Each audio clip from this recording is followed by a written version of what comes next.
Bueno, amigos, bienvenidos al Seminario de Lectores de Jean Robert y Silvia Marcos.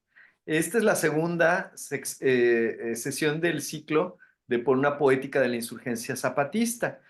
Y tenemos el gusto que nos acompaña nuestro amigo Julián Cruzalta, Fray Julián Cruzalta. Voy a dar una breve semblanza de Julián Cruzalta Aguirre, quien es fraile dominico desde 1977, maestro en teología moral y maestro en teología ecofeminista. Es pintor, es miembro de la Cátedra UNESCO de Derechos Humanos de la UNAM y profesor también de la Comunidad Teológica de México. Ha sido fundador y asesor teológico de Católicas por el Derecho a Decidir, cofundador del Centro de Derechos Humanos Fray Francisco de Vitoria y cofundador de Iglesias por la Paz y conferencista. Bienvenido, Julián, Fray Julián Cruzalva. Qué gusto y Hola, qué honor, como gracias, buenas siempre. noches.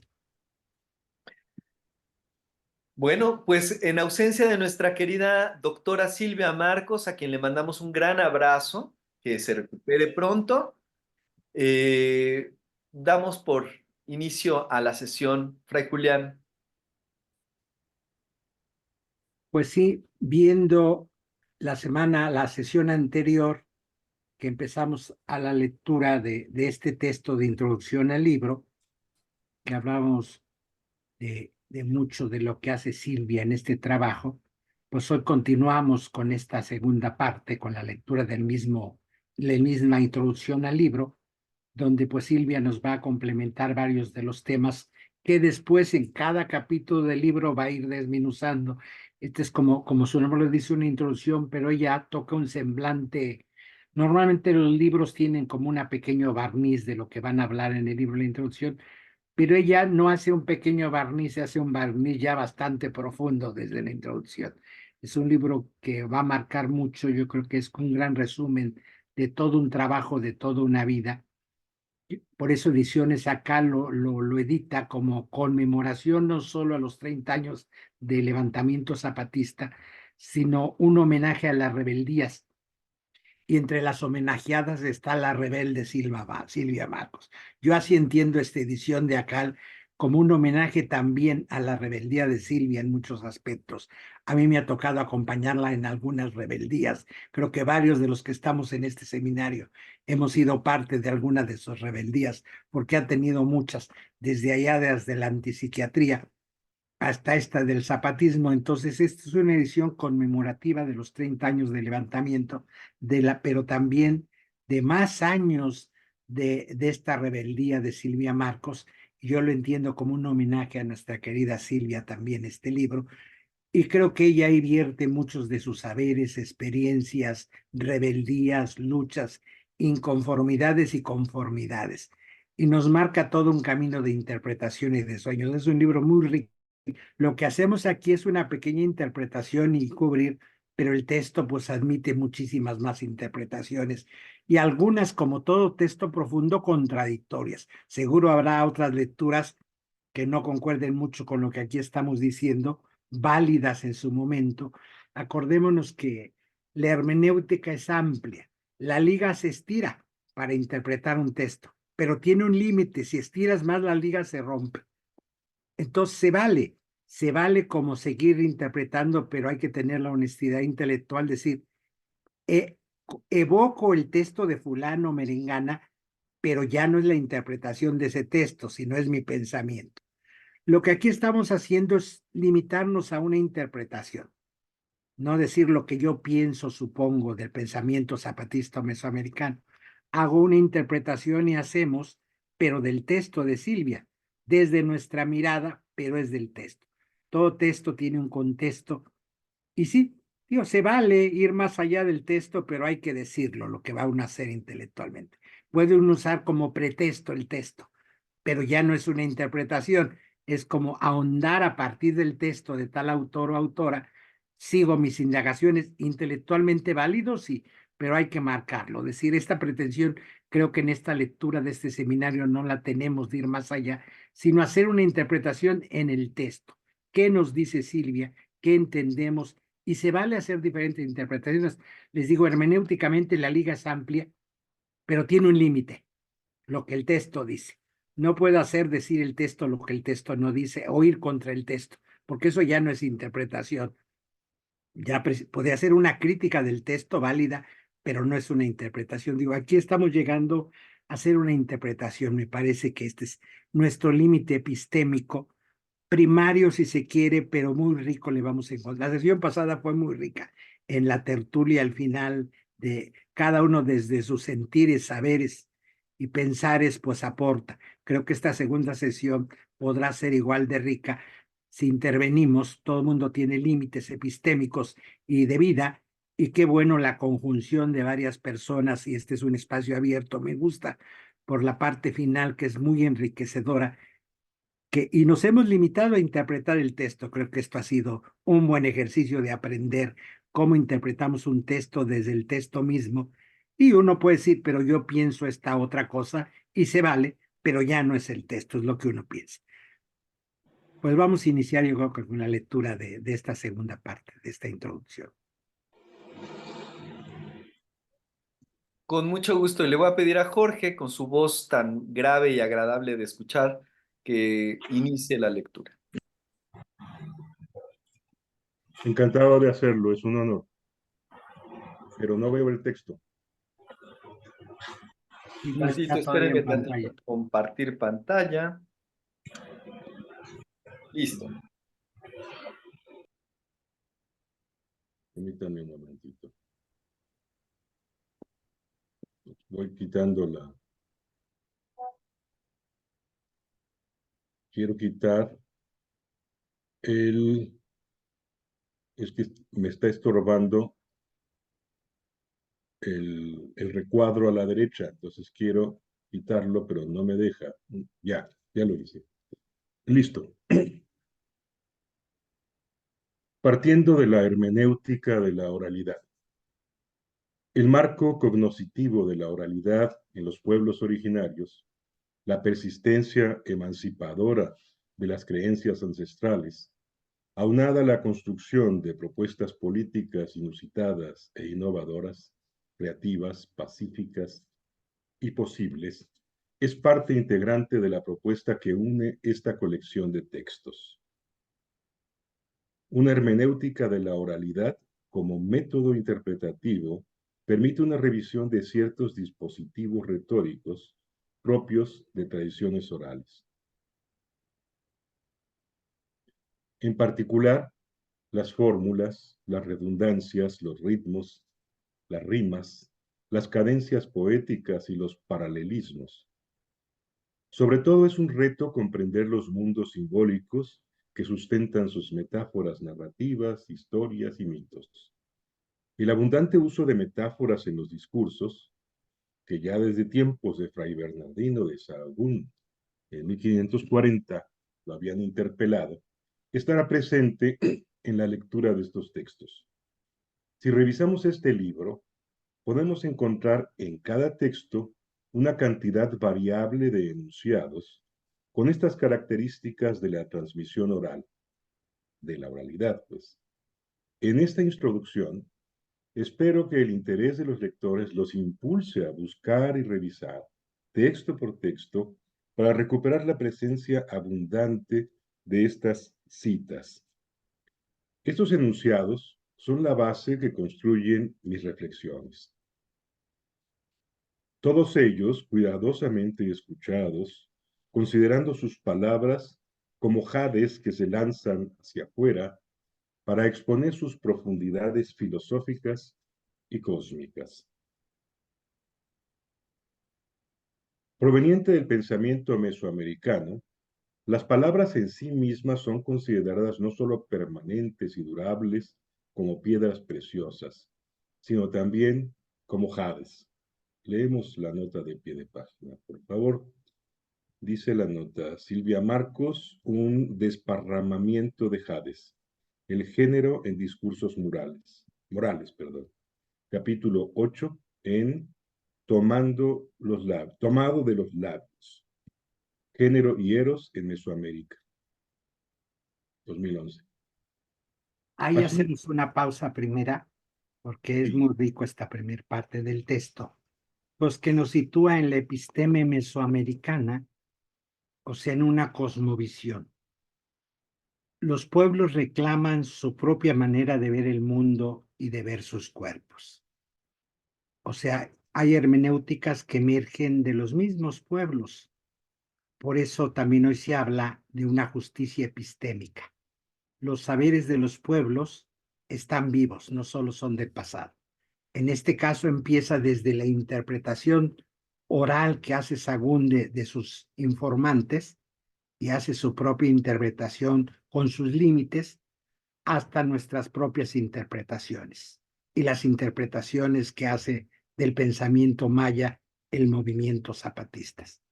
Por eso digo que los saberes de los pueblos están vivos, configuran las prioridades determinadas, y aquí es donde precisamente entra el asunto del colonialismo, que se instaló con nuestros valores, con nuestras formas inconscientes. Y entonces hay que desmitificar y denunciar como hechos absolutos todos estos valores. Por eso hablo de una injusticia cognitiva. Consiste en deconstruir las formas diferentes de convocar y pensar los pueblos. Y Silvia lo hace muy bien, esta deconstrucción, en el libro de la cita, que es un libro que les recomiendo mucho, tomado de los labios, Género y Eros en Mesoamérica. Yo hace años, sin saber del libro, en Quito, en una librería de una universidad de San Pablo, no era de Don Bosco, son salesianos. En Quito, fui a la librería, estaba yo hospedado, fui a dar unas conferencias, estaba hospedado en un hotel cercano, entonces caminando por la calle me topé con esta universidad y una librería, y ahí descubrí este texto de Silvia. No lo había platicado con Silvia porque fue editado precisamente por esa universidad en Quito, la Universidad Politécnica Salesiana. Es de 2011 la edición que yo tengo, y lo compré porque me sorprendió mucho en Quito encontrarme este texto, y es una maravilla de texto. Ella dedica precisamente a esto de los jades un capítulo que ya lo cita, pero yo quiero unir como otro capítulo que va en esta temática, el 9º, se llama Para una hermenéutica de la oralidad, el capítulo 9 de este libro. Entonces, ella dice que hay una continuidad fluida de identidades más que una dicotomía binaria de opuestos. Meticulosamente memorizadas, las narraciones religiosas constituyen el trabajo de la oralidad. Y es precisamente estas tradiciones orales que las mujeres desempeñan un papel prominente, presidiendo en los rituales, preservando y transmitiendo lo oral. Por eso dice en este libro, Silvia, las mujeres no solo son conservadoras y transmisoras de las tradiciones religiosas indígenas, sino que son centrales en su creación y en su recreación. Y ella sigue desarrollando todo esto de la oralidad, lo amplía muy fuerte en este libro. Ella dice, debemos también reexaminar categorías juzgadas fundamentales, por ejemplo, los conceptos de Dios, de la divinidad, del dualismo, de lo sagrado, de lo profano y nuestras percepciones de la naturaleza. Siendo tradiciones de las palabras saladas, la mayoría de las tradiciones indígenas deben ser abordadas a través del contacto directo y con oídos atentos, por lo que se requiere métodos etnográficos muy disciplinados.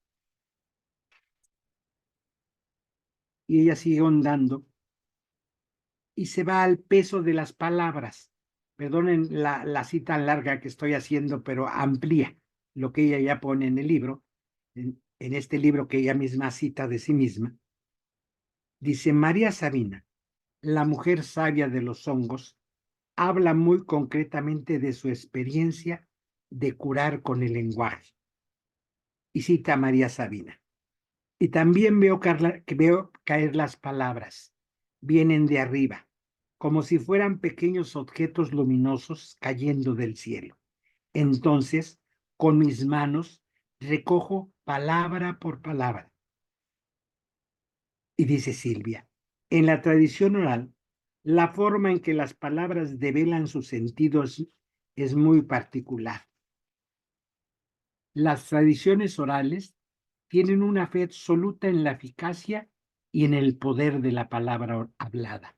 Recordemos la bella metáfora de los aztecas para las amonestaciones e instrucciones de los mayores a los jóvenes. Los huehueclatole y los ilamaclatole los llamaban un desparramiento de jades. Las palabras aún aladas tenían cierto peso y permanencia y eran preciosas como joyas. Las hablas orales tienden a llamar activamente al mundo a existir mediante el poder de las mismas palabras. Es una de las razones por las cuales el uso del lenguaje hablado, tal como lo reportan los etnógrafos, evoca asociaciones con prácticas mágicas a la mente alfabetizada. En algunas lenguas, la repetición rítmica de cantaciones, invocaciones, literalmente llaman los fenómenos de la existencia. En otras, las articulaciones de estrofas rítmicas tienen el poder de convocar realidades distantes o pasadas de aquí y ahora. Y sigue, porque todo un capítulo que dedica en este libro a la oralidad. Recordemos que la episteme humana de nuestra especie inicia ya en la caverna e inicia con lo que hoy llamaríamos religión y el arte, que son connotaciones fundamentales del mundo simbólico. Y la poesía nace precisamente como estos cánticos. Y María Sabina, que es heredera, escuchar su poesía, aunque uno no sepa mazateco, esta es la maravilla del cántico poético, uno entiende perfectamente.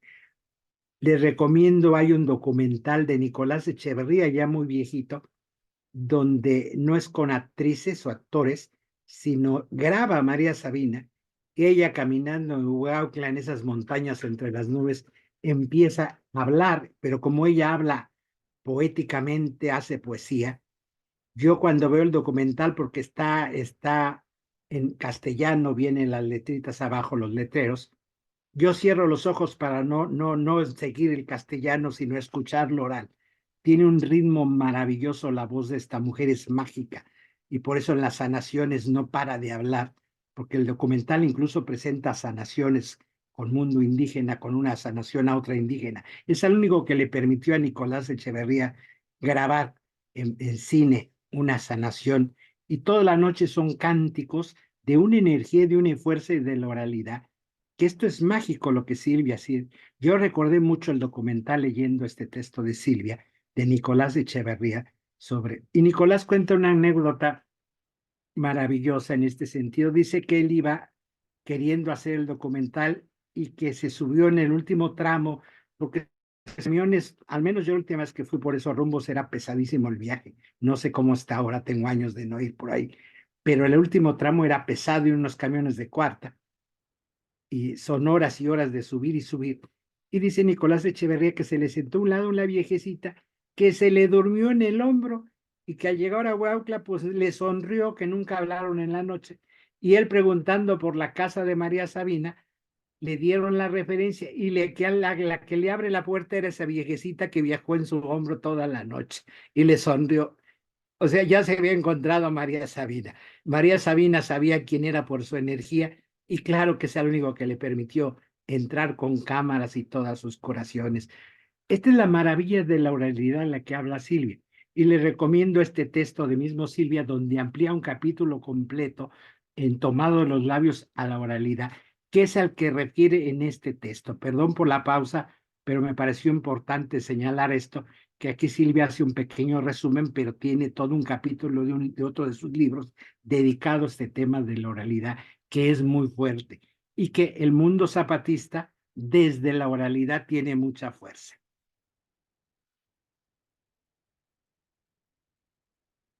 Aquí me detengo y continuamos si quieren con la lectura. ¿Continúo yo? Pues sí, yo creo que sí. Venga. Asimismo, las rimas son ritmos ineludibles de pensares orales. Las cadencias rítmicas marcan los pasos que al exterior parecen disímiles e inútiles. Los zapatistas, ¿por qué no responden? ¿Por qué guardan silencio? ¿Por qué parece que ni nos aceptan a los que buscamos ese nuevo mundo por el que ellos sobreviven? Porque, a diferencia de nosotros, que vivimos como relojes acelerados, abigarrados, que nos llevan a abismos de violencias, sus andares no son lo nuestro de un capitalismo destructivo y voraz en su etapa de colapso destructivo. El valor de las palabras se ha descubierto expresado en la retórica y la poesía del universo discursivo del movimiento zapatista, especialmente desde sus mujeres. Ver artículo El primer Congreso Nacional de Mujeres Indígenas. Son pervivencias fluidas de sus tradiciones orales como un resurgimiento hoy. Un vaivén entre el presente y múltiples momentos del pasado. Agrupados, aquí, los textos proponen y expresan el acercamiento a una poética de la insurgencia zapatista desde su inicio hasta hoy. Movimientos que atravesando los años no pierden vigencia ni presencia. Permanece como una luz en el imaginario colectivo. Ofrece una guía y una esperanza, frecuentemente oculto, inaccesible y hermético. La mirada que acompaña estos textos es casi clandestina. La oralidad ha sido un vehículo para la transmisión. Las técnicas de la rememoración colectiva. Los pueblos todos, y especialmente los zapatistas, aparecen inscritos en procesos de tiempo otro. Se ha llamado circular y a veces lo llamo elíptico y en espiral. Es para poder comprender esta reverberación de danzas, procesiones, posturas físicas, prácticas ceremoniales, que observo en el territorio zapatista, que parecen congeladas en el tiempo y recuerdan pictogramas y descripciones de Sahagún en 1540. Un tiempo de oralidad sostenida, del ayer al hoy y del hoy al ayer, escapando de la dimensión lineal y dicotómica de la modernidad occidental. El comunalismo, el bien común, exige circularidad, vaivén en los tiempos, reconstrucción en el hoy del ayer.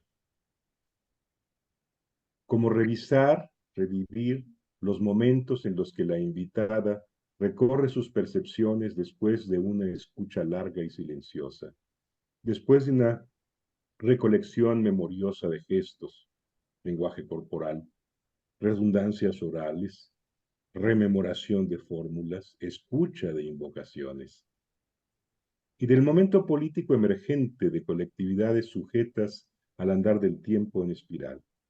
Es la temporalidad de la oralidad. Ahí detenemos un poquito la lectura para comentar algunas cosas que me parecen importantes de estos fragmentos. Pues recordemos de todo el sistema simbólico que aquí ya Silvia empieza a desarrollar en el movimiento zapatista. Este sistema de producción simbólica no está separado nunca del sistema de producción material. Por eso una poética tiene consecuencias hasta el modo de producción y el modo de consumir. Y el mundo moderno neoliberal pues tiene consecuencias éticas. La poética no está separada de este mundo. O sea, el mundo simbólico está conectado con la producción material también. Y recordemos lo que ya toca aquí Silvia, somos seres del lenguaje, no existimos sin él. Pero nuestro lenguaje siempre será una aproximación a la realidad, porque interpretamos lo que vivimos. Y este lenguaje simbólico del que Silvia habla surge de una expresión del deseo por el vacío que sentimos, porque el mundo armonioso de nuestros sueños no existe. Por eso la dimensión simbólica, recuerdo, es la capacidad de conectar sentidos, de no estar pegados a la realidad, aunque surge de la realidad y regresa a la realidad que tiene que ver hasta con el modo de producción. Y esta capacidad requiere saber que estamos continuamente interpretando las cosas. Y el zapatismo lo que hace en estos 40 años de existencia y 30 de levantamiento, pues es reinterpretar. Por eso ellos usan siempre, será el último capítulo del libro, falta lo que falta.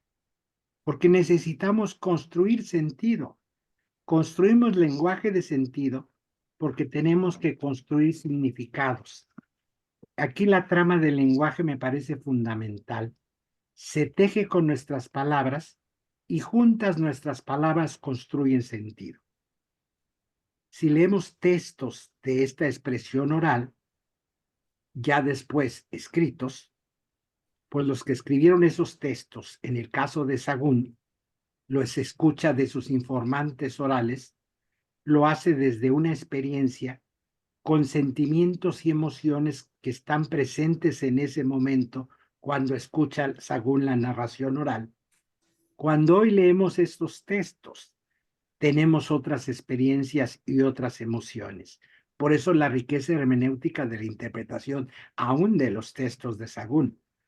Nunca debemos tomarlo escrito como algo estático, que puede ser reproducido de forma mecánica.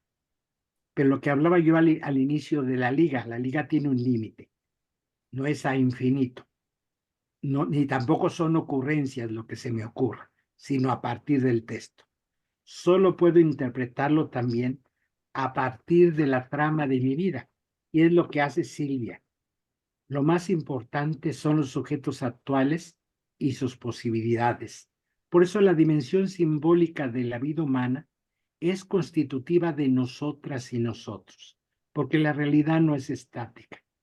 Así como después de que yo muera, termina mi experiencia, nosotros y nosotras reactivamos algunos aspectos de las vidas que se conectan con la nuestra. Y este es el ejercicio que hace Silvia en esta introducción, porque interpretamos esas vidas como aquello que queremos. Y Silvia hace una reinterpretación desde ella, desde todo el proceso de Sagún y del movimiento zapatista, y va analizando discursos zapatistas. Y hay que tener claro que mi interpretación no es la interpretación tal cual que hace Sagún, ni la que hace la comandancia zapatista, sino la que yo hago desde mi vida. Y las interpretaciones fluyen y cambian como las personas.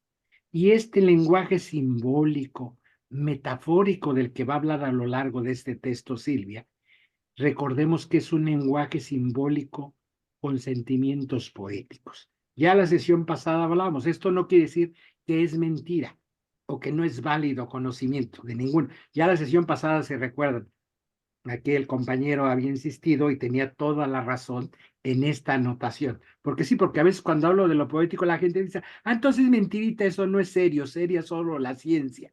No, las ciencias sociales son serias. Lo que pasa es que tienen un abanico de interpretaciones más fuerte por la metáfora. El lenguaje amoroso, el lenguaje poético, el lenguaje simbólico es interpretativo desde un sentido. Por eso es importante volver a insistir en la cuestión de la diversidad de lenguajes. Esto nos ayuda a leer otros textos de otros contextos culturales. Cuando leemos estos textos a los que Silvia hace referencia mesoamericanos, encontramos una diversidad de lenguajes. No todo el lenguaje histórico verificable. No podemos tomarlo como algo que sucedió. Es un lenguaje poético, es una verdad afectiva que expresa muchas creencias y muchas emociones.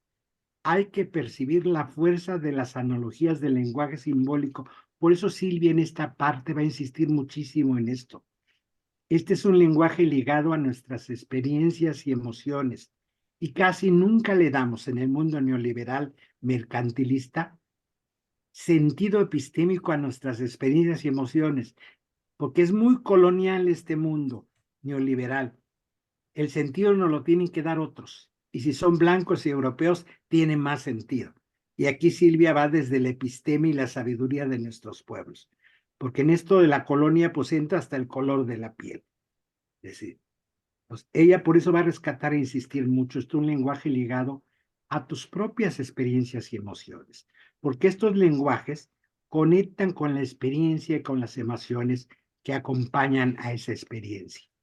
Una es la experiencia y la emoción cuando se vive algo, otra es la experiencia y la emoción del mundo oral cuando se narra, y otra experiencia y la emoción es lo que leemos ya en Sagún, de lo narrado que él interpreta y él pone por escrito. Es decir, el lenguaje oral tiene su propia gramática y su fascinación, que el lenguaje escrito tiene otra. Pero para que nos lleguen, pues tenemos que pasar por este lenguaje escrito y esto hay que tomar en cuenta en estos textos. Aún los discursos del movimiento zapatista no es lo mismo la emoción del discurso hecho en la lengua, cuando ellos hablan en su lengua, que después, aunque ellos traduzcan al castellano el texto, no tiene esa experiencia y emoción poética tan fuerte que puede tener en el tzotzil o en el celtal o en el tojalabal o en el mar. Y esto es muy importante porque esta construcción de significados pues tiene que ver con nuestras culturas y con nuestras creencias. Los significados son lenguajes que atraviesan mi cuerpo. Silvia habla del cuerpo, de tal manera que hacen del cuerpo también un lenguaje. Por eso se puede decir que el cuerpo habla. Al cuerpo se le entregan lenguajes y muchas veces se le imponen lenguajes. El cuerpo no solo es atravesado por lenguajes, sino que se torna un lenguaje. Podemos leer el lenguaje de un cuerpo feliz o de un cuerpo herido. Los diferentes lenguajes, tomemos en cuenta, son siempre interpretados. Nunca conoceré cuál es el dolor o la alegría de alguien, siempre será mi interpretación de ese dolor o de esa alegría, y siempre voy a interpretar desde mi subjetividad. Mi cuerpo es construido por lenguajes que son al mismo tiempo viejos lenguajes que vienen desde lo más arcaico de la humanidad. Por ejemplo, pongo un ejemplo para decir por qué estoy hablando de esto. El beso es un gesto arcaico, heredado desde tiempo atrás y retomado en cada verso. Somos esos lenguajes arcaicos, desorganizados y organizados al mismo tiempo. Por eso en los discursos zapatistas están estos lenguajes muy arcaicos, pero muy actualizados, muy organizados y muy desorganizados. Cada generación agrega sus propios lenguajes y sus propias interpretaciones a los lenguajes arcaicos. Esto hace el movimiento zapatista de todos los lenguajes corporales mesoamericanos. Cada cultura da otros significados a los lenguajes primordiales. Y podría seguir por ahí, pero ya no entretengo más para señalar que es muy importante este tema en este texto que Silvia está hablando del cuerpo, del oral y los lenguajes. Creo que podemos seguir la lectura.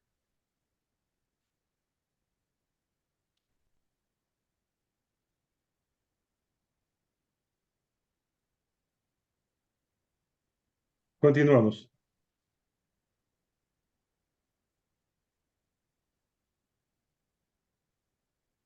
Escuchar, escuchar, escuchar. Desde el ámbito epistémico, recoger lo que vuelve y retorna en estilo formulaico. Eso es una de las guías para adentrarse en la oralidad. No se va lo que dijeron, no se olvida, se recrea para volverlo a vivir, como rapsodias orales que se reconstruyen y revitalizan permanentemente, aunque frecuentemente se transforman, se recogen y se repiten. Y están forjadas con esas palabras permanentes y preciosas, como piedras de verde intenso, como jades que no las desgasta el tiempo. Leemos la cita. Silvia Marcos dice Scattering of Jades, Gendered Moral Discourses of the Wise Old Women and Men, capítulo 8, en Taking from the Lips, o Lives, yo no sé cómo se dice, Gender and Eros in Mesoamerican Religions, Boston, Brill, 2006. Este ha sido una parte importante del recorrido y de los años, invitada a compartir las miras, las esperanzas de mejor vida, el sufrimiento por la justicia inmolada, de un movimiento que ha sido un faro en mi vida. Un movimiento de justicia social pacífico. Dice la cita, me sorprende constantemente la congruencia del zapatismo, como en el caso de las comunidades de la región Moisés y Gandhi, que después de ser arrasados, quemadas sus bodegas, envenenadas sus aguas, destruidas sus viviendas. Su respuesta, retirarse, dejando sus viviendas y sus saberes, huyendo, escapando aún más allá y perdiendo todo lo que habían logrado con su promesa y compromiso colectivo de un bien común, un olvido del bien propio para colaborar en búsqueda de un bien comunitario. Y después de 30 años de levantamiento, con intuición e insistencia política, lo siguen haciendo, sin recurrir a la violencia por defensa propia, porque se defiende y propone un modo otro de vivir, otro mundo, que pareciendo imposible, demuestra que sí es posible, porque ellas, ellos y elloas lo logran y lo demuestran.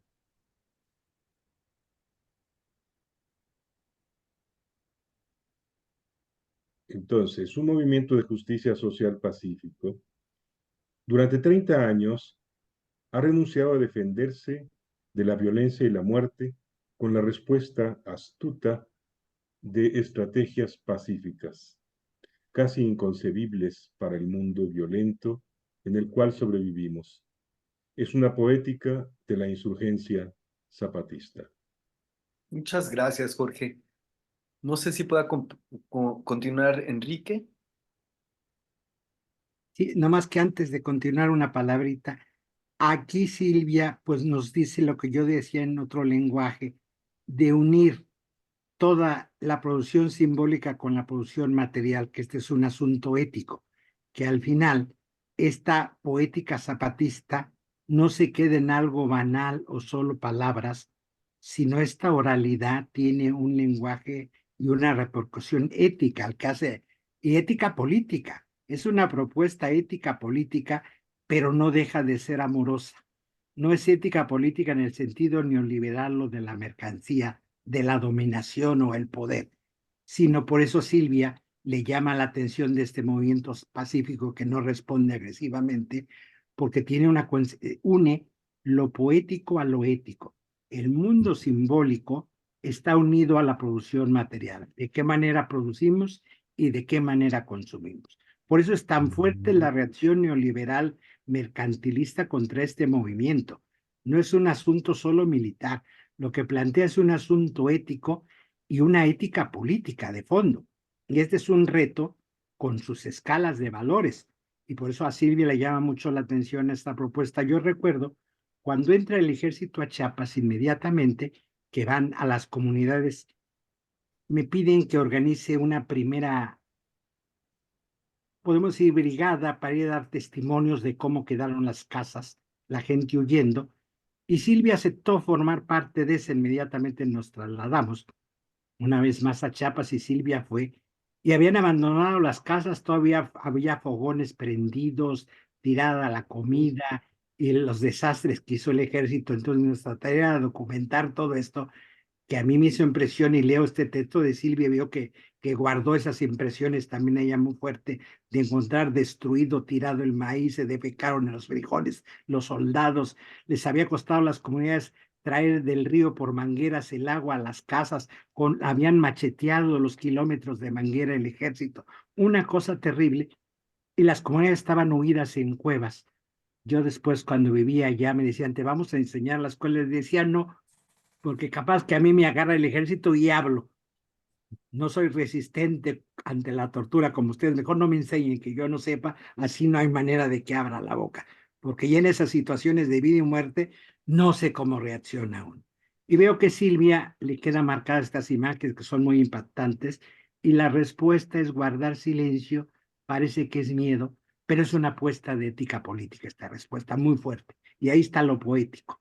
lo poético unido, no, porque a veces cuando uno dice la palabra poético se cree que son palabritas, así que se lleva el aire, no tiene consecuencias tremendas la poética, tremendas en el Ah, mundo pacifista, y por eso es tanto odio a este movimiento y tanto desprestigio, porque su fuerza ética es grandísima ante estos hechos. Y Silvia lo rescata muy bien en este texto. Podemos continuar. Bien. Comentarios o contexto para algunos de los textos en el libro. Revisaré panorámicamente algunos de los textos aquí incluidos. Otros los mencionaré brevemente o proporcionaré un poco de contexto. Pero algunos, de revisión profunda y amplia como, entre varios otros, resignificación de los derechos humanos en mujeres indígenas, dejaré al lector atento que lo descubra. Bien, la realidad no cabe en la teoría. En 2015 fui invitada por los zapatistas, abro comillas, para reflexionar teóricamente sobre lo que son las prácticas cotidianas y la resistencia al capitalismo, para pensarle cómo se sostienen las formas de lucha, los feminismos, la ruptura de los binarismos, se cierran comillas.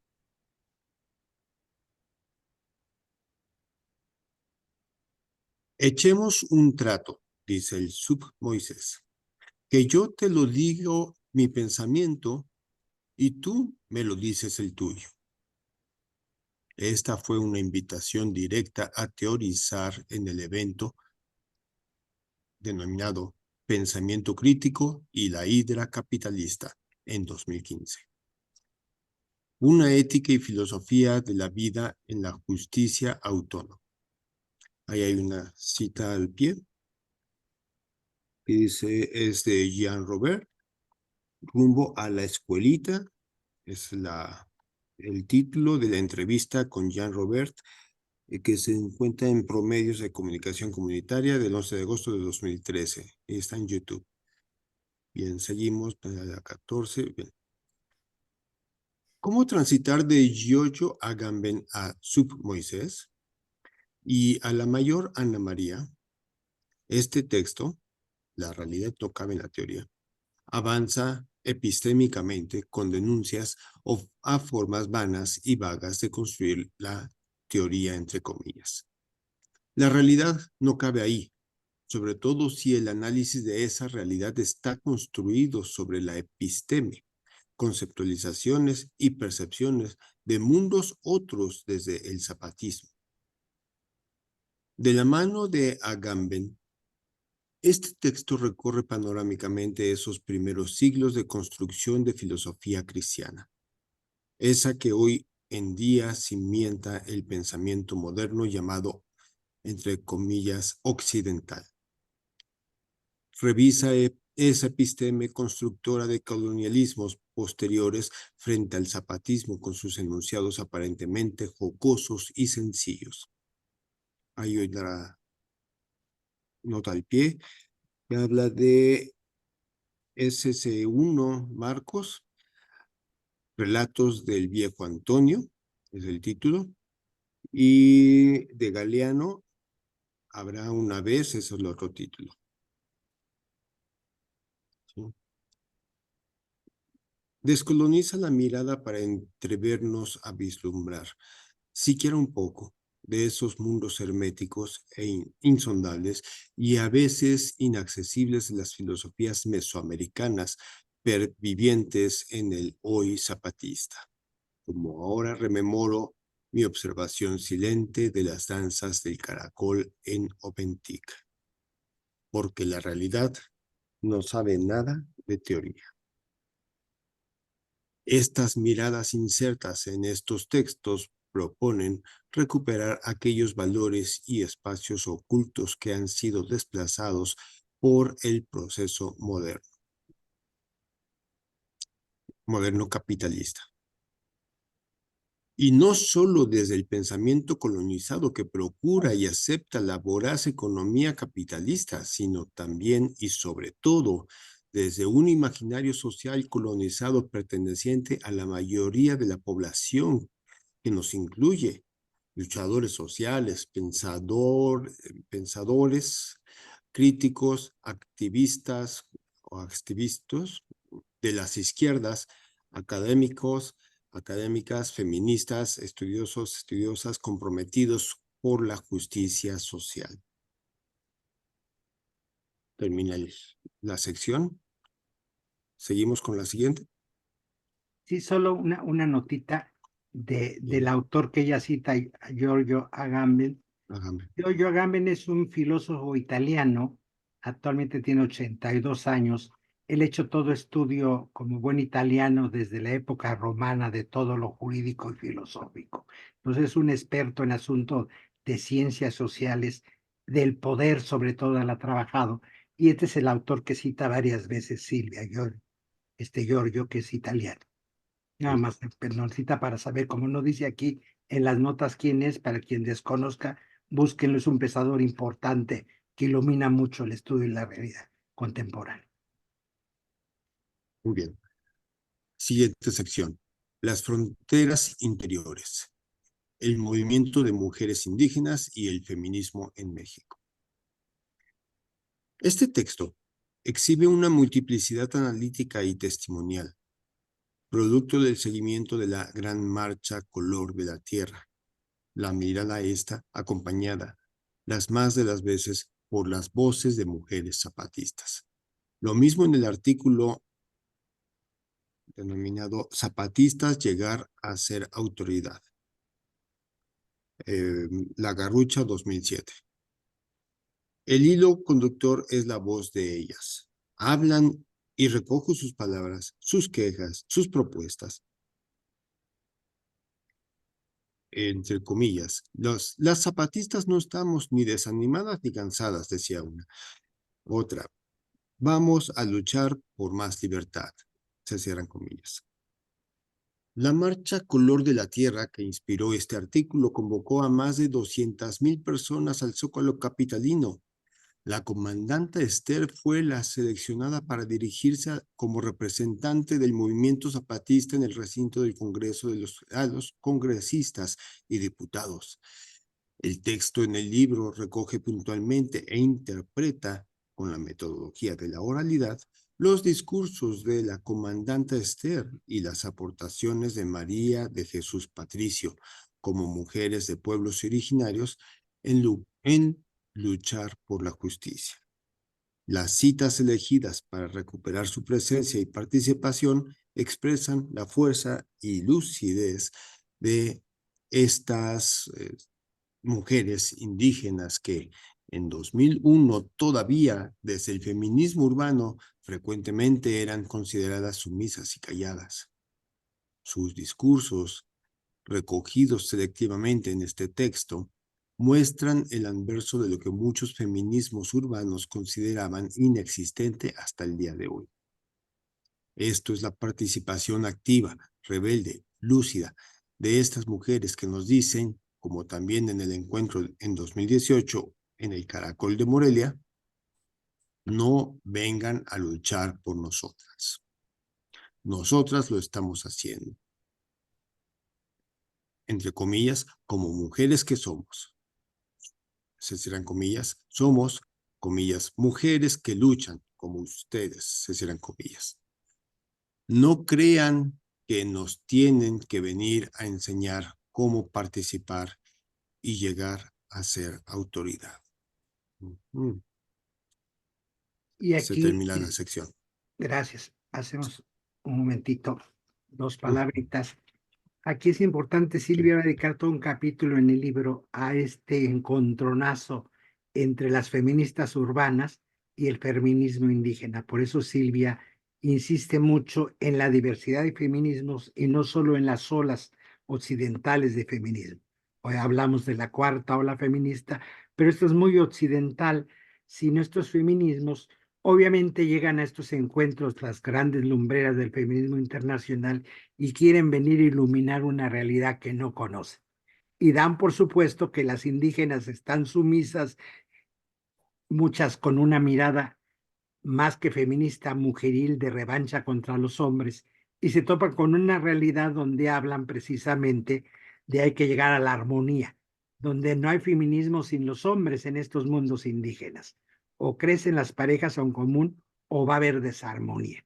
Cuando algunos feminismos occidentales es como la revancha de las mujeres, hablando burdamente, no lo dicen tan burdo, obviamente, en su discurso, pero cuando uno analiza y quieren iluminar esta realidad indígena con esta mirada tan divisoria y para el mundo indígena tan falta de armonía, cuando ellas la que buscan es el acuerdo, y el acuerdo es entre hombres y mujeres, toda la comunidad, para vivir en armonía mesoamericana, y una armonía que hay que estar construyendo no solo una vez, porque es fluida, se desarmoniza muy rápido, como es la realidad. Entonces, obviamente, viene el encontronazo donde estas feministas quieren iluminar al mundo indígena que creen sumiso desde su episteme occidental, y obviamente las mujeres indígenas reaccionan muy fuerte y se tiene que dividir la reunión.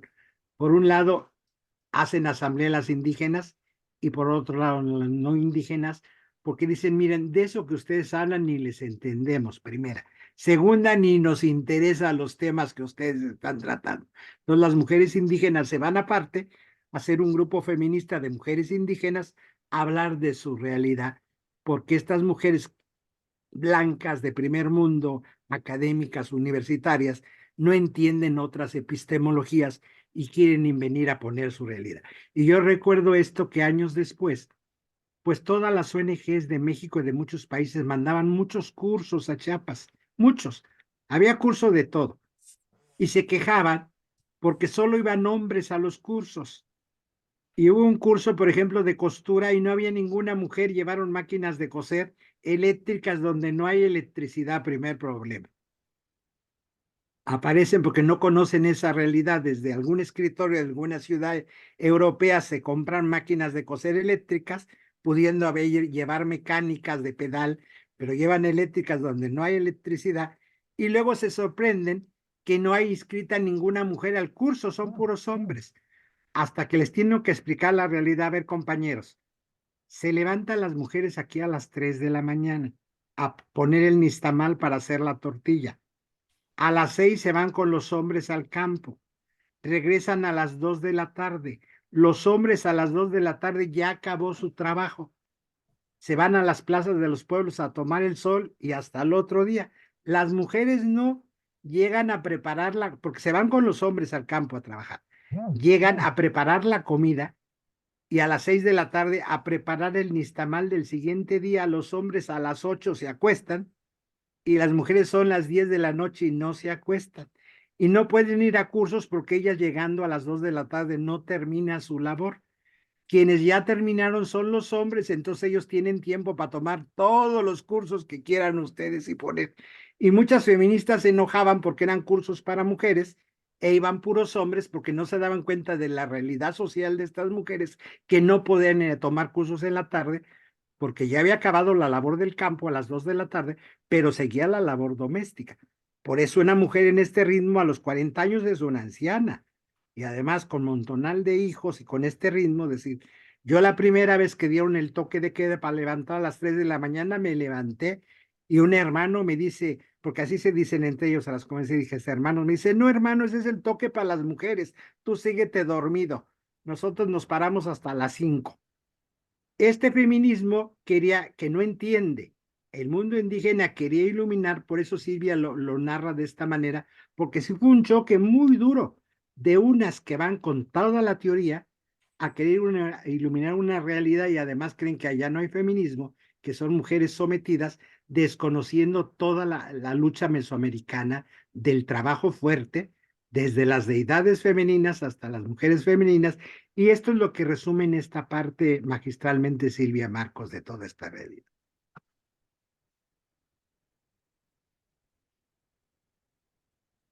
Si quieren, continuamos con la lectura. Sí, sigo. Sí. Escuchando a las zapatistas. Escuchando a las zapatistas, siguiente texto. ¿Se puede comentar algo? Sí. Sí. ¿Sí? Sí. Bueno, digamos, es que en tu descripción me pareció ver pues un sistema de privilegios en realidad, ¿no? Es decir, el hombre, o sea, que termina y ya se va a la plaza a tomar el sol, etcétera, pero la mujer no deja de trabajar, por lo que entiendo. Y es tal la carga, digo, por costumbre, por tradición, por lo que sea, que no tienen tiempo para otra cosa que no sea el trabajo mismo. No pueden ir a los cursos. Entonces, en efecto, hay una realidad ahí, pero es una realidad que vista desde fuera, pues pareciera un poco opresiva, ¿no? Es decir, hay un privilegio ahí que tienen los hombres que no tienen las mujeres. Entonces, no entiendo por qué habría que tomar como modelo de armonía una situación que aparentemente es un poco opresiva, ¿va? Esa es la impresión que me da así como Sí, un vistazo. sí, Y porque mira, no es Marcelo, yo pero quisiera que estos comentarios sean para la tertulia, ¿no? Que sí, los anotes, que terminemos el texto y ya cuando la tertulia, porque estamos ahorita analizando, ya después vienen nuestras opiniones. sí, pero a ver, un poquito porque tiene que ver con el texto y lo que dije. Sí, porque si es desarmonioso, por eso el primer asunto que toma el zapatismo es el asunto de las mujeres. Si se trata de la armonía, ahí hay una desarmonía. Por eso la primera ley es la de las mujeres donde se va a meter armonía, porque eso es desarmonioso ante el pensamiento maya y mesoamericano.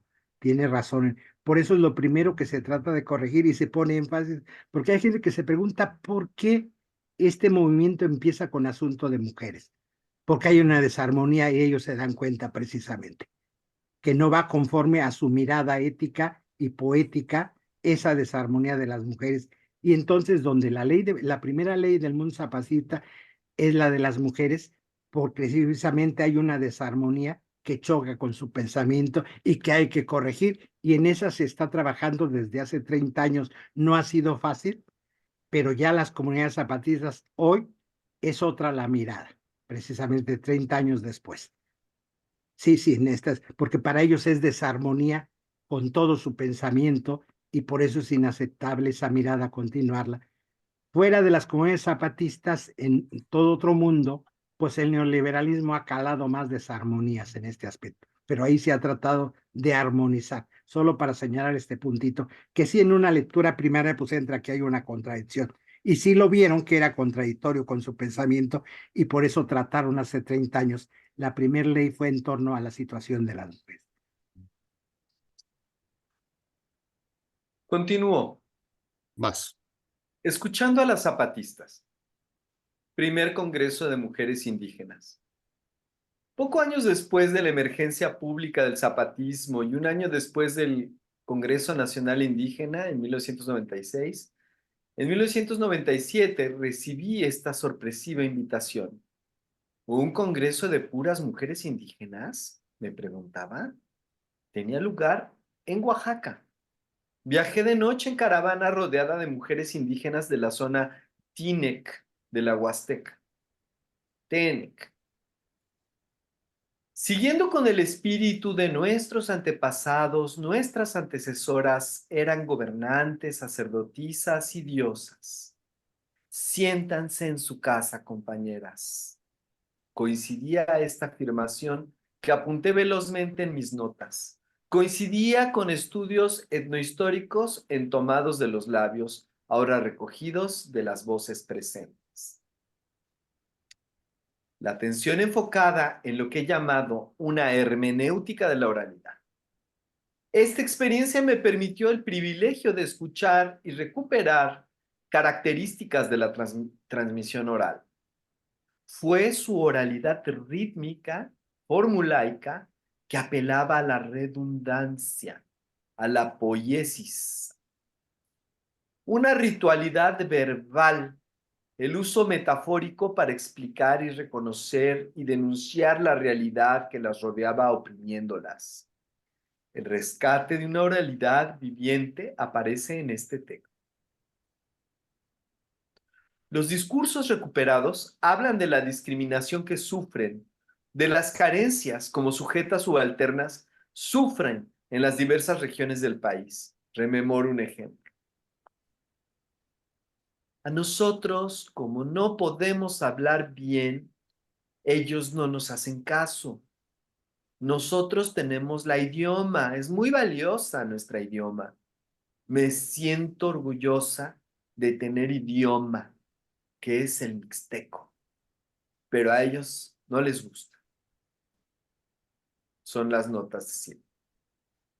Con lucidez de reconocer también su propia colaboración a una vivencia femenina oprimida triplemente por ser mujer, indígena y pobre. Y todo compartido a través de la formulaica oralidad que brindó el aterrizaje en lo concreto de teorías feministas y de liberación social y política. Escuchar, escuchar, escuchar. Ya que el 1 de enero llegó la luz, nos abrió los ojos, contestaban a la comandanta Ramón. Hermanas, los pueblos sin voz ni mañana nacimos. Ganamos el derecho de ser escuchadas. Por eso llegamos hasta ustedes. Representamos las bases de apoyo del Ejército de Zapatista de Liberación Nacional. Finalizaron. Ustedes, compañeras, son parte de nosotras. Abajo y a la izquierda. Recibí una invitación directa a participar con la comandancia del EZLN. Hablé como feminista a través de discursos de las zapatistas. De esta presentación emergió el concepto de otro feminismo, aplicado al estilo de mi lucha feminista. Reproduciendo las palabras de la comandanta Hortensia, afirmé desde el podio a un lado del subcomandante Marcos. Las mujeres zapatistas, con sus aportes y avances en las prácticas cotidianas de liderazgo político, nos han dado el ejemplo. Era diciembre de 2007. También incluí la denuncia de la comandanta Esther en el foro de la OMC, Organización Mundial del Comercio. También le queremos decir a los hombres que nos respeten nuestro derecho como mujeres, pero no lo vamos a pedir de favor, sino que lo vamos a obligar a los hombres que nos respeten, porque muchas veces el maltrato que recibimos las mujeres no solo lo hace el rico explotador, también lo hacen hombres que son pobres como nosotros. Se van tejiendo saberes, percepciones y una conceptualidad propia de la transmisión oral en el movimiento zapatista. Sobre el texto falta lo que falta. Ahorita continuamos 2 palabritas, que si no Sí. se me va a pasar aquí.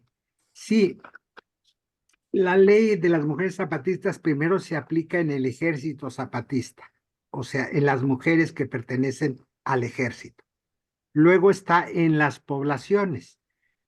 Lo que ha sido un proceso es en la población, los civiles del territorio zapatista.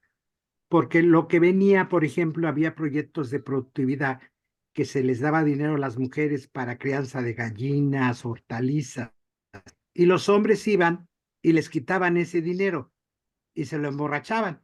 Y después, pues las organizaciones que daban ese dinero, las mujeres no rendían cuentas porque como era esta mirada machista y patriarcal de ser hombre, yo decido qué se hace con el dinero, entra en esta casa. Todas las mujeres tuvieron que dar una gran batalla para ellas ser administradoras de ese dinero. Sí, sí, aquí hay que separar una cosa, es la disciplina militar de un ejército, donde se aplica la ley, y otra cosa, todas las poblaciones donde la ley ha ido trabajándose, enseñándole, cambiando patrones machistas, porque esto afecta, digo, el alcoholismo se ha trabajado muchísimo en las zonas zapatistas, prohibiendo, porque en el mundo indígena la forma de destruir a las comunidades es darles alcohol. Los finqueros repartían alcohol y esto yo lo he vivido. A nosotros en el convento en Ocosingo nos daba terror cuando los finqueros regalaban alcohol a la población en general. La alcoholizaban allá en el río Jatatey y nos la traían en marchas ya alcoholizados los hombres con piedras y a apedrear la iglesia y el convento y gritaban, ¡fuera, curas zapatistas! Yo vivía con una escalera en mi ventana por si rompían la puerta de la calle y luego el ejército los primeros días de enero nos ponía un cañón de oruga de guerra apuntando a la puerta del convento. A las 6 de la tarde quitaban el cañón a las 6 de la mañana con soldados dentro que olía pura marihuana alrededor del cañón.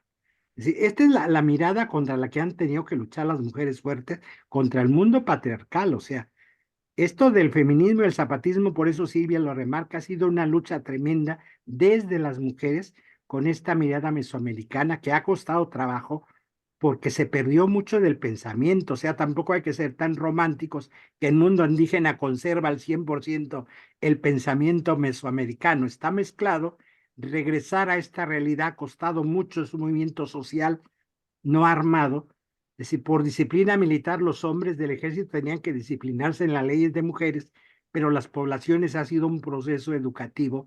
Hoy es otra la mirada. Las mujeres tienen respeto, tienen cargos civiles. Digo, en el ejército zapatista tienen cargos, desde la comandancia de mujeres, capitanas, y hay mujeres fuertísimas. Con una mirada lo sientan usted, lo que diga mi capitana sin que abran la boca. A mí me ha tocado mujeres bajitas dentro de la selva y las comunidades que con una mirada te sientan. Esa es gente disciplinada, pero lo diferente es el grueso de la población indígena que ha sido proceso educativo fuerte. O sea, en 30 años se nota el cambio, se notan lo que han hecho. Hoy, las que eran niñas hace 30 años son la autoridad civil de sus pueblos que crecieron en esta otra mirada, donde esto se nota en los discursos de una manera más fluida, porque ha sido todo un proceso. Y son poblaciones con altibajos sociales, porque a veces uno romantiza también el mundo indígena, decir, ahí todo fluye como en el paraíso. Eso no es cierto. Son procesos sociales. Falta lo que falta. Otro texto. Es una frase y un término de uso recurrente que se ha transformado en concepto. Lo he escuchado muchos años en contextos donde la autocrítica, tan clásica del movimiento zapatista, ha sido convocada colectivamente. Incluso los convencidos solidarios de las propuestas y modos zapatistas hemos sido convocados a reflexionar que falta lo que falta. El zapatismo real, entre comillas, es un proyecto inspirador, pero también es una realidad con todas las asperidades de lo real. Es un real y un posible, entre comillas, dice el cayuco zapatista, y este posible señala lo que falta. En esta sección, la última del libro, he elegido incluir actualidad y cotidianidad, la ley revolucionaria de mujeres del STLN. ¿Por qué? Porque falta lo que falta. Podemos escuchar aquí las voces de las zapatistas. Están en camino muchas propuestas que están ahora, se están cumpliendo. Mi primer encuentro con la ley fue cuando recibí sigilosamente el primer boletín zapatista en diciembre del 93. Fue una sorpresa y una pregunta. ¿Quiénes son estos zapatistas que incluyen los derechos de las mujeres en el centro de su primera aparición pública? Como militante de luchas clandestinas en Centroamérica, había ya confrontado el machismo-leninismo, denunciado por unas de las primeras feministas mexicanas. Y este movimiento de izquierda radical se inauguraba poniendo los derechos de las mujeres en su centro, me sedujo a buscarlos, especialmente a sus mujeres. Quiero entrarme al zapatismo, le confié años después al sub Marcos. Pensaba dejar todo para irme a las montañas y compartir sus luchas. La respuesta cálida llegó poco después de una carcajada anunciando: nunca creí que fuera a abrazar a una feminista. Después me dijo: escribe sobre las zapatistas. El sub acababa de escuchar sobre mi feminismo. Texto incluido aquí, abajo y a la izquierda. Ya tenía yo una tarea a cumplir como militante. No necesitaba irme a las montañas. Mi tarea con el movimiento estaba definida. Aunque al paso del tiempo, con las coyunturas políticas, se fue diluyendo este mandato, se fue delimitando y transformando. Fue una de las experiencias que marcaron mis compromisos y el origen y la razón de la escritura de muchos de los textos aquí reunidos. Le voy a pedir, no sé, Witsi, catalán, no sé si quieras leer.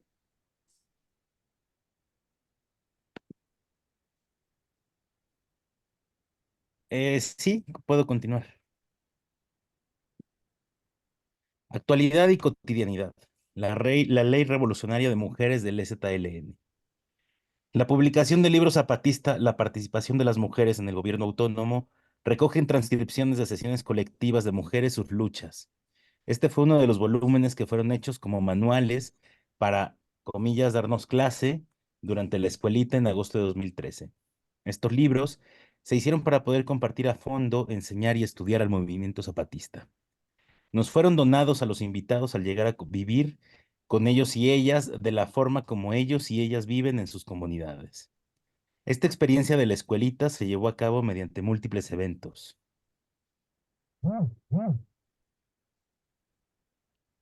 Repartidos en los caracoles. Las clases incluyeron discursos y comentarios en vivo por profesores y profesoras zapatistas. Recuerda a Eloísa, una joven de 17 años, que al final de su clase y desde el podio afirmó críticamente, comillas, porque los hombres cuando voltean la tortilla del comal se queman los dedos, cierra comillas. El revuelo en la sala del CIDESI, con 343 intelectuales, reconocidos teóricos institucionales de izquierda, fue tal que hubo que esperar en silencio 15 minutos a que se acallara. Así fue la respuesta a la concretud compartida y lograda en los cambios de las tareas de género dentro del territorio zapatista. Los hombres zapatistas echan tortillas. La publicación de este libro sobre la participación de las zapatistas, además, incluye experiencias de las mujeres zapatistas con sus diálogos y experiencias internas al movimiento. Se recogen transcripciones de las dinámicas en los colectivos. De estas transcripciones hice una selección para elaborar este artículo que posteriormente el CIDESI publicó como libro. Aquí una reflexión del caracol de Oventic expresada por una promotora de educación. Es como una reconstrucción de humanidad lo que se quiere. Es lo que estamos tratando de cambiar. Otro mundo es lo que se quiere. Con el ritmo redundante, herencia de la transmisión oral, ella acabó sintetizando el final así. Comillas, es la lucha de todo lo que estamos haciendo, porque no es una lucha de mujeres ni es una lucha de hombres. Cuando se quiere hablar de una revolución, es que van juntos, va para todos. Entre hombres y mujeres, así es la lucha. ¿Continúo? Yo creo que sí. Vale. Apuntes sobre una ley desde el afuera zapatista. Las temáticas analizadas en este texto se refieren a algunos puntos que el feminismo exterior no logra detectar y apreciar de los avances de las luchas de las mujeres zapatistas. Entre sus temas, las mujeres caminando a la par con los varones, la simultaneidad en la lucha por los derechos individuales y colectivos, reflexiones sobre el supuesto intercambio de mujeres, la desvalorización de las mujeres, la agroecología y los movimientos de subsistencia, entre otros. Los indico panorámicamente ya que están accesibles a la lectura en esta sección final del libro. Especialmente interesante es el supuesto intercambio de mujeres, estudiado por antropólogos famosos, Lévi-Strauss, que es cuestionado con bases sólidas desde y a partir de las prácticas y experiencias en el territorio zapatista. Este texto complejo y largo abunda, como otros textos incluidos aquí, en la reflexión desde el ámbito académico. Recoge las vivencias que corrigen y contradicen frecuentemente algunas elaboraciones teóricas feministas. Estas propuestas críticas están basadas en una escucha larga, silenciosa y rigurosa que ensaya escapar los axiomas del pensamiento dominante de la modernidad capitalista. Otro compañero, la fluidez del género. En esta selección de textos de cierre se abre otro camino. El concepto Otroa hace incursión en esta serie de reflexiones disímiles en su estructura literaria y formados por retazos de inspiración zapatista. El concepto Otroa compañeroa, niñoa, es un concepto horizonte, como lo llama Jan Robert. ¿Por qué está al final? Porque es otro posible, un nuevo reinicio zapatista y con un concepto de horizonte empírico hacia el que caminamos. Es una puerta amplia para convertir las luchas disruptivas, frecuentemente presentes en movimientos trans de crítica social, señalando un nuevo camino muy de esta tierra, inspirado en tradiciones milenarias de los pueblos de Mesoamérica. Otroa con Peñeroa, mujer-hombre, Marijosé, que lleva la travesía por la vida del zapatismo a la Europa insumisa. Otroa es un concepto con un uso persistente en estos últimos años desde el zapatismo. Es un concepto horizonte, como lo explica el zapatista Jean Robert. Los conceptos horizonte funcionan como formadores del campo empírico. Se puede decir que son mojoneras cognitivas y perceptuales que conforman el marco de la experiencia. Tienen la misma configuración epistemológica que el occidente. El horizonte se distingue de los otros confines y límites, por ejemplo, de la frontera. No es fijo y depende de la subjetividad colectiva que lo suscribe, en el caso del zapatismo. A través de sus muchos años de experiencia, ahora rememoramos al ZLN, 30 años de vida pública. La filosofía zapatista siempre ha expresado un gran respeto por las presencias de género en fluidez. Las historias de amor entre la Magdalena y Elías Contreras nos acercaron un ideal y emocionante, nos acercaron intelectual y emocionalmente a través de sus narrativas a otras formas de amor. Durante el Festival de la Digna Rabia 2010, observamos presentaciones de fusión mujer-varón. Se logra, con este concepto Otroa, una expresión de máxima recreación mesoamericana inspiradora que enriquece nuestro presente. Ese concepto, Otroa, horizonte sin confines fijos, está en cambio permanente y recoge en el presente las huellas del pasado mesoamericano que nos promete un mundo mejor, para que sea mejor lo que viene después, dicho de un abuelo zapatista. Este concepto es una de las aportaciones filosóficas encarnadas y nutrientes para un mundo que sí es posible, si logramos reconocerlo y apreciarlo hoy. Riquezas del pensamiento mesoamericano que el ZLN fusiona con el compromiso de una lucha política y que logran inspirar nuestro hoy. Tejidos con la oralidad zapatista, este conjunto de textos horizonte inspiran futuros insondables, pero posibles que nutren la esperanza. La comunidad, el bien común, exige circularidad, vaivén en los tiempos, reconstrucción en el hoy del ayer.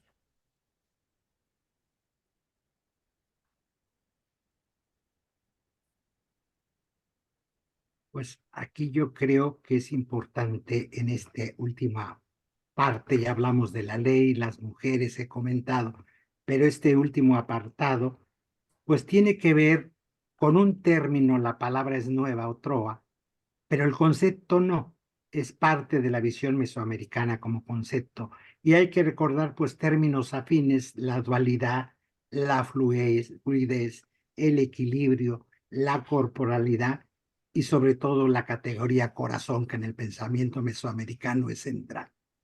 Es decir, ni el género es estático, la dualidad divina es fluida. Hasta el maíz a veces se comporta como masculino y a veces como femenino en el pensamiento mesoamericano. Todo es fluido, nada es estático y menos jerarquizado en el pensamiento mesoamericano tan fuerte. Y esto es el concepto de Otroa. Por eso a las comunidades indígenas no les cuesta mucho trabajo asimilar esto que parece evidente, la novedad del asunto de diversidades sexuales y de términos. Hoy la Real Academia del Español se corta las venas por una serie de términos que hay que usar, pero la lengua va cambiando no en las academias, sino en la calle. Y este concepto del castellano nos suena raro, Otroa, pero el concepto es bien mesoamericano de esta fluidez, de este equilibrio y de esta corporalidad, muy importante. Hay que tener en cuenta todos estos conceptos básicos del pensamiento que Silvia va a ir tratando a lo largo y ancho del libro: dualidad, fluidez, equilibrio, corporalidad y categoría corazón.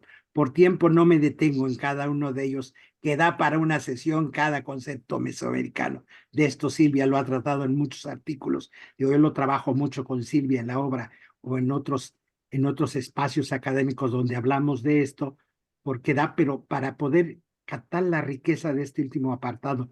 Por eso ella dice, viene lo que falta, y lo que falta es esto, llevar de Mesoamérica esta dualidad, esta fluidez, el equilibrio, la corporalidad y sobre todo categoría corazón. Yo he señalado en las comunidades indígenas mesoamericanas, sobre todo las mayas, tanto en Chiapas como en Guatemala, pues el saludo en la mañana es: ¿qué dice tu corazón? Porque en pensamiento mesoamericano corazón no es solo un concepto de sentimientos. Hay lo que hoy se llama en filosofía la inteligencia emocional, lo que Adela Cordina, esta filósofa de la Complutense en Madrid, llama la inteligencia cordial. Esto ya lo trata el pensamiento mesoamericano. El corazón es pensamiento, el corazón también es emoción. Por eso el corazón es un concepto en Mesoamérica Central y no se puede tratar a quien es diferente, porque además fluye, lo de género es muy fluido, sin el corazón. Y no es sentimentalismo barato cuando hablan del corazón Mesoamérica, es este sintipensar. Entonces, por eso Silvia cierra con este apartado del otro, porque son las posibilidades de cambio ante un mundo que pareciera que estos temas son de la novedad del mundo capitalista depredador, hablar de diversidades sexuales. No, en Mesoamérica pues vemos todos los mushes de Tehuantepec y del Istmo, porque son parte de la cultura. El género fluido no es tan estático como pareciera desde afuera. Entonces Silvia aquí hace todo un proceso de trabajo que le recomiendo fuertemente. En el libro, el capítulo dedicado a esto lo amplía. Y en muchos artículos de Silvia lo he explicado mucho, estos conceptos, que les digo, no me da tiempo de ir explicando cada uno, pero para poderle sacar la riqueza al libro hay que tenerlos presentes. Y yo, para ir cerrando mis comentarios y dar tiempo al compartir, les quiero dar un ejemplo de lo que hemos hablado en esta sesión y Silvia narra en su texto. Un poemita de María Sabina. Aquí está un ejemplo claro de todo esto que hemos dicho de la oralidad de Mesoamérica del pensamiento. Obviamente, en una versión castellana, porque ni yo sé mazateco, ni sabría traducirlo, pero alguien que sabe y es experto en mazateco hace esta bellísima traducción. Y yo lo he escuchado de la voz de María Sabina en mazateco, este poema que es de una belleza, porque es de Mesoamérica viva y es de lo que Silvia trata en este libro. Dice: soy la mujer de bien porque puedo entrar y puedo salir por el reino de la muerte, porque vengo buscando por debajo del agua, desde la orilla puesta, porque soy la mujer que brota, soy la mujer doctora, soy la mujer yerbera, y nuestra hermosa Virgen de Guadalupe, nuestra Madre Magdalena, porque soy hija de Dios, soy hija de Cristo, soy hija de María, soy hija de San José y de la Candelaria. Tú, Jesucristo, tu María, tu Padre Santísimo, mujer santo, mujer santa, mujer espíritu. Soy mujer que mira hacia adentro. Soy mujer luz del día. Soy mujer estrella de la mañana.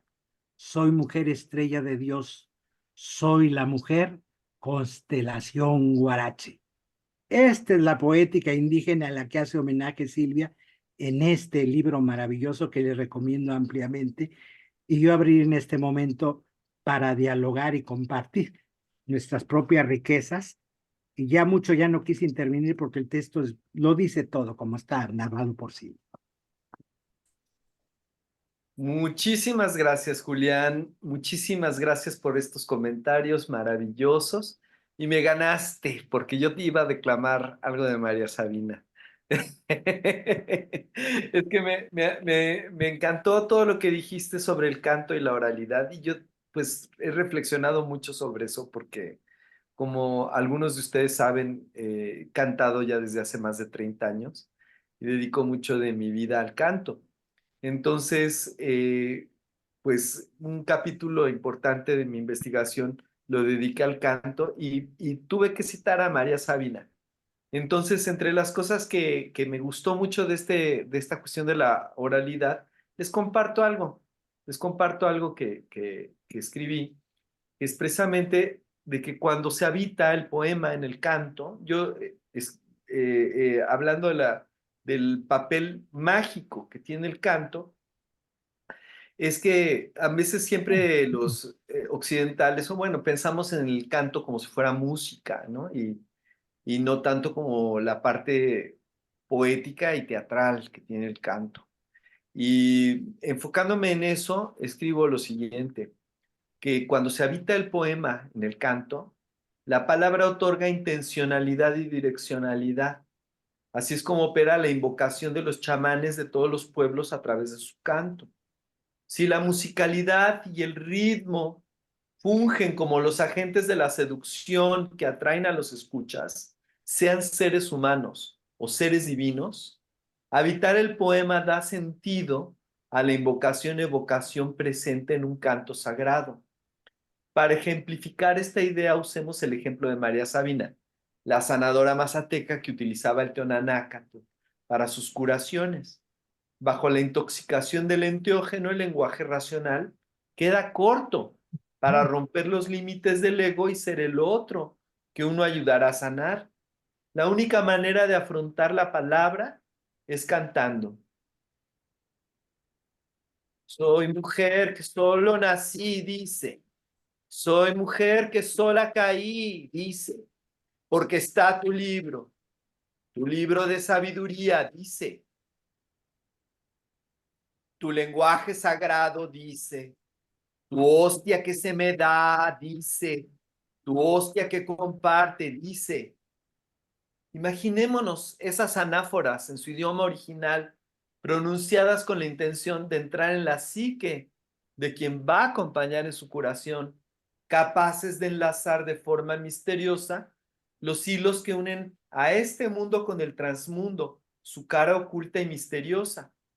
Por un lado, llama para sí el poder del libro sagrado, la sabiduría del hongo, esa hostia. Por otra parte, evoca su sabiduría. Los tibetanos le llaman bardo a la zona intermedia entre la vida y la muerte. Es como la laguna Estigia de la mitología griega, que conecta el mundo de los vivos con el Hades. Adolfo Castañón menciona que los cantos de María Sabina son palabras de poder porque están dichas desde un espacio mistérico, en la bisagra del bardo, en el entre insondable de la vida que no es aún muerta y de la muerte que no es aún vida. Palabras dichas desde la otra orilla. Palabras de poder, porque desde esa condición, desde ese lugar, estas oraciones son capaces de curar. Y bueno, puedo hablar más del cuerpo y de muchas cosas, pero me pareció increíble todo lo que dijiste de la poética y la relación con la ética en los zapatistas. Muchísimas gracias, Ray Julián. No sé, algunos compañeros que tengan algún comentario de lo que hemos leído. Jorge.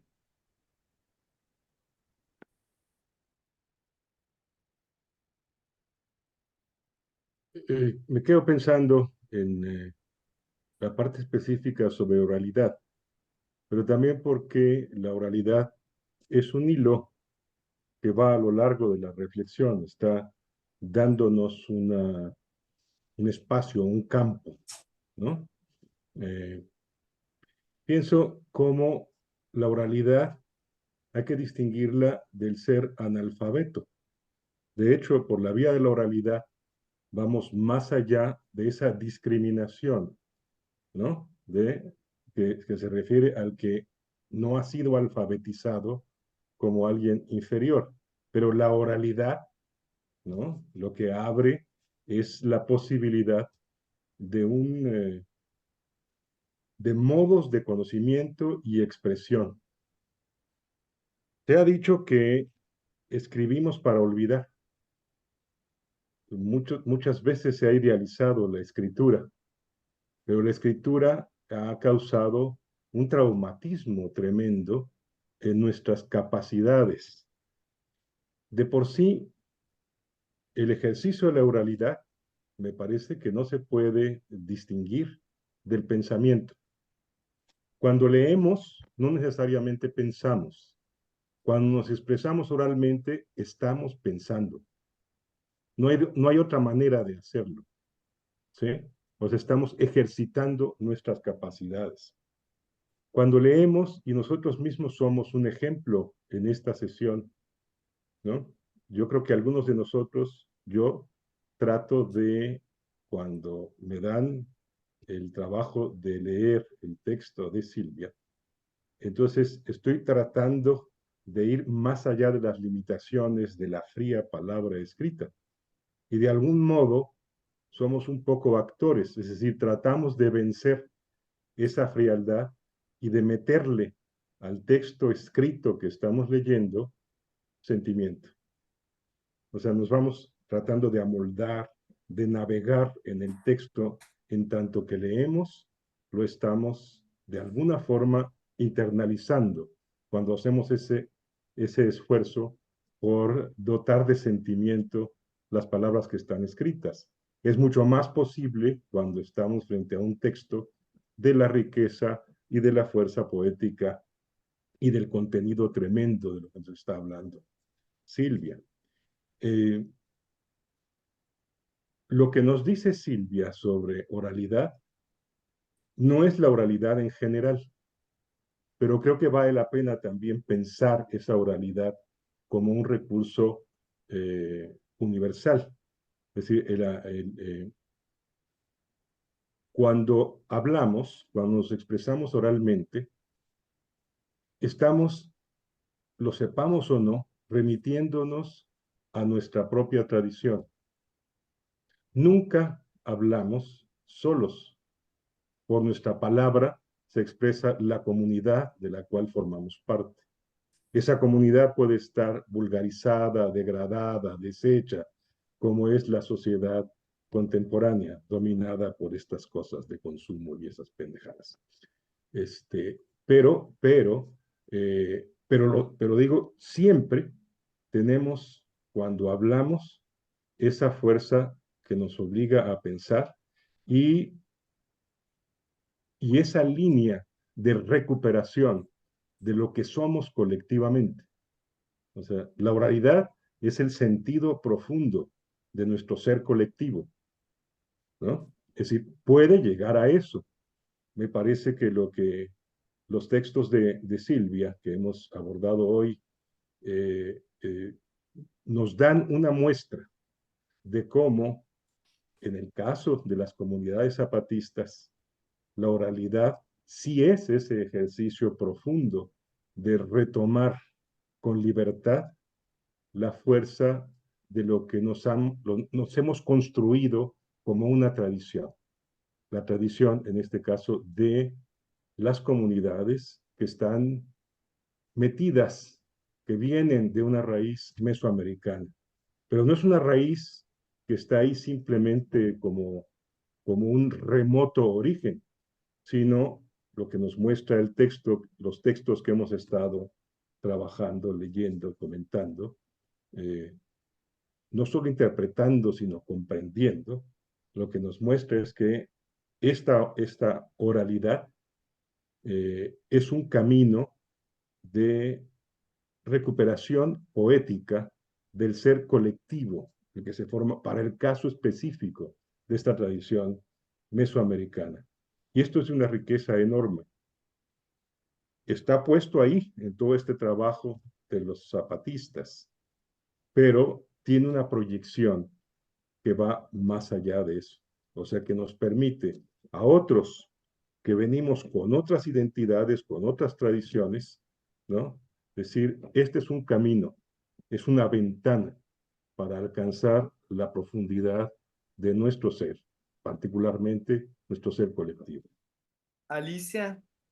Sí, no sirve mi cámara, muy bien, la aprendí y se volvió a apagar, pero yo estaba fascinada porque dije, pues sí me di cuenta de que realmente somos, los hombres son los que tienen la cámara y todo, pero de eso se trata, ¿no? Es como la película de Herman Bendenhausen sobre el zapatismo, que no me acuerdo, Corazón del Tiempo, algo así se llama, maravillosa, donde se narra cómo van entendiendo, ¿no?, la postura zapatista y cómo las mujeres, en lugar de que la intercambien por una vaca, se casa con un zapatista o se va con él o lo que sea. Entonces, esa es una de las cosas, y hay mucho que sacarle a este texto, pero lo vamos a ir leyendo poco a poco, ¿no?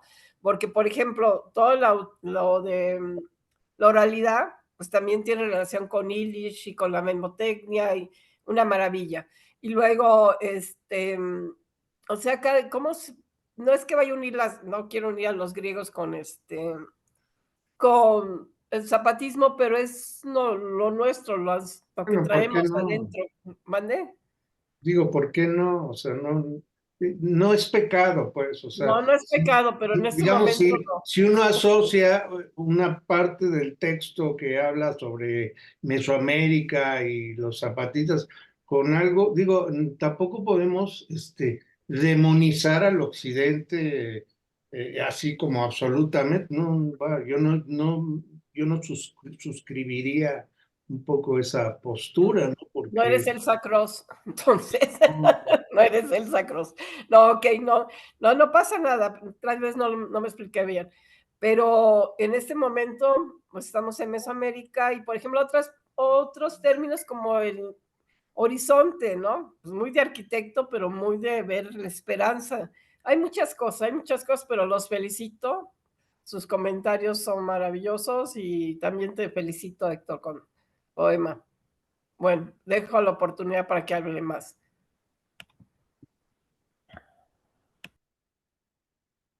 A ver, Enrique. Mira, fue muy amplio, complejo lo que acabamos de ver. La verdad, fui captando algunas cosas, otras. Es que realmente es el mundo de la fuerza de la poesía, ¿no? De la fuerza del lenguaje más puro, más a fondo, más en convivencia con la naturaleza, no es cualquier cosa. Pero me llamó la atención lo que decías hace un momento, Julián, acerca del sentipensar.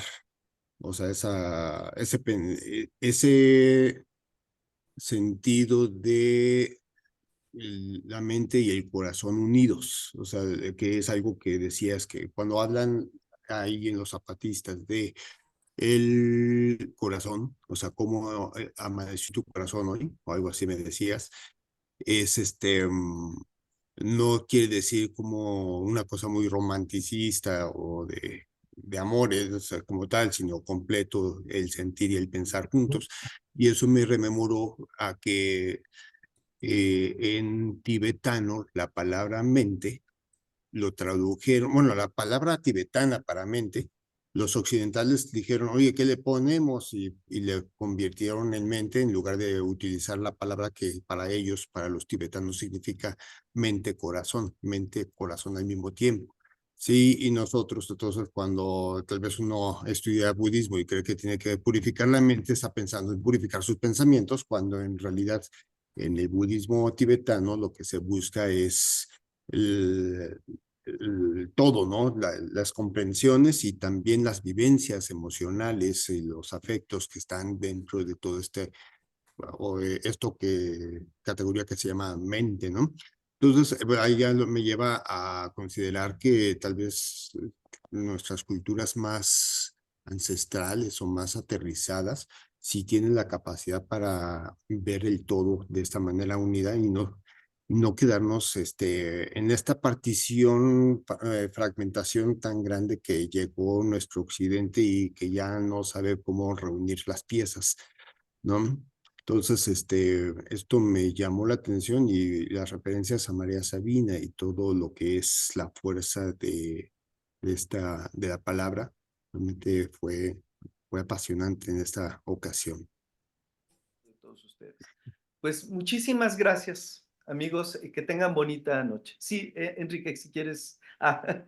Bueno, que tengan bonita noche y gracias. Buenas noches. Muchas gracias. Hasta luego. Gracias a Muy todos. bien, buenas Maravillosos noches. comentarios. Gracias. vamos, gracias. Bye.